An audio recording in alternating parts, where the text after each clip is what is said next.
Hi, Sajni. Welcome to 11 Questions. Thank you so much for having me today. Are you a tea person or a coffee person? If we're talking about tea, like traditionally made chai, how we do in India, I used to be really into chai, but I can't intake milk anymore. And I tried it with soy milk and almond milk, and it's just not the same. So I really Yeah. miss like chai and cornflakes and chai and puwa and things like that. So right now I'm more of a coffee, like latte person because I do like sweet drinks. But once in a while, I will revert back to like plain black tea if it has a lot of herbal and floral and nutty flavors to it. There is a place in Canada that I really like. It's called White Heather Tea Room, and they make their own tea blends.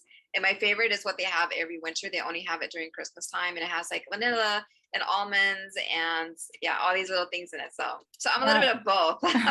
Long answer is short. And did you always want to be a writer? I remember wanting to write since I was about 10 years old. That's when I started writing short stories. I didn't have the concept of writing as a career until, if you can believe it, high school, college years. Even though I started to read a lot of books when I was in elementary school, like R.L. Stein, and then middle school was a lot about Stephen King. Like those are my go-to authors when I was very young. So it wasn't a viable career option or even a hobby type thing until I was in college. If you could not be a writer, what else would you be doing? I don't really know what else I would be doing. I do like photography and I like, UX design. I just was certified for that.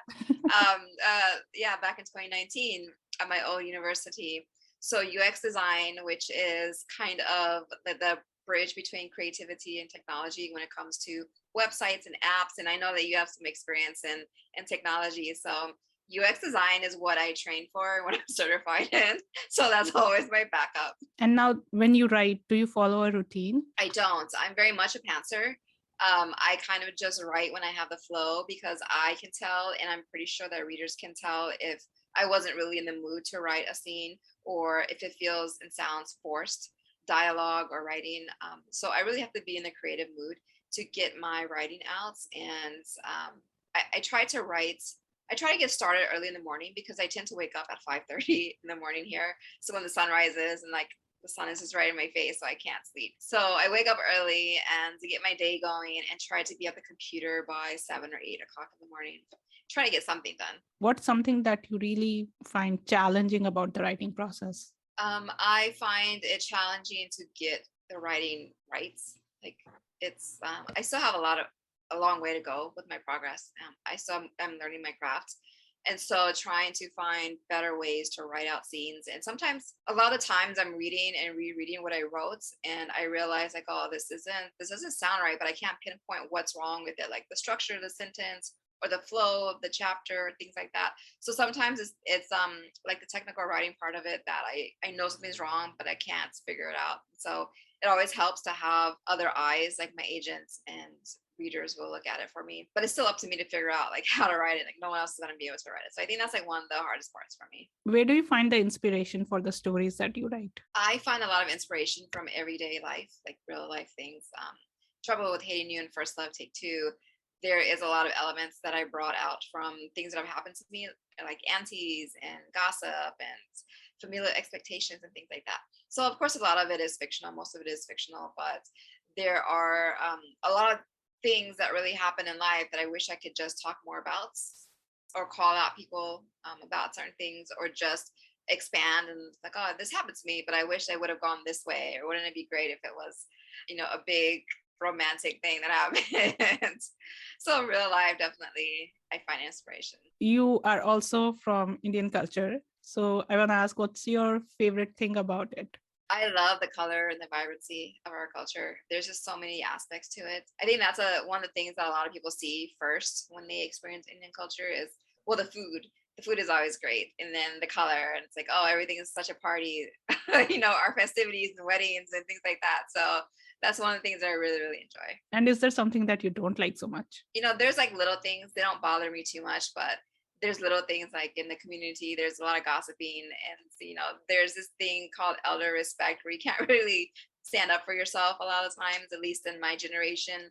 I love to see that the younger ones are stepping up and taking that challenge and learning to stand up for themselves. But that's one of the things that I don't really appreciate. I appreciate respect for everyone, but it has to go both ways, you know. So that's one of the things that I'm glad to see changing, and these people starting to realize maybe I should be changing too. Who are some of your favorite Indian authors? Sonali Dev has definitely been one of my favorites, and I think for me, she's kind of pioneered the way a lot, and especially romance, Indian romance, because her books have been very popular. And then there's also Roshni Chokshi, who writes YA and middle grades, and just seeing her take Indian culture, parts of Indian culture, and tying that into fantasy is really neat. And if you were to be deserted on an island with only 3 books, which books would you take with you? I definitely am a fan of Emily Henry. I would take any of her books. So let's just say 2 of her books. And then I am really into graphic novels, and there's one that's coming out. It's called Lore Olympus, which is like a retelling of Greek mythology, but like modern day. So you have like, you know, hints to Apple products in there, and technology and things like that. And it's also coming across some social issues. So those are some of the books that I would really enjoy having with me. And for a last question, if you were to share one interesting life story, what would you tell us today? Gosh, I want to say it was my brother's wedding, which inspired my next book, which is a YA that comes out next year.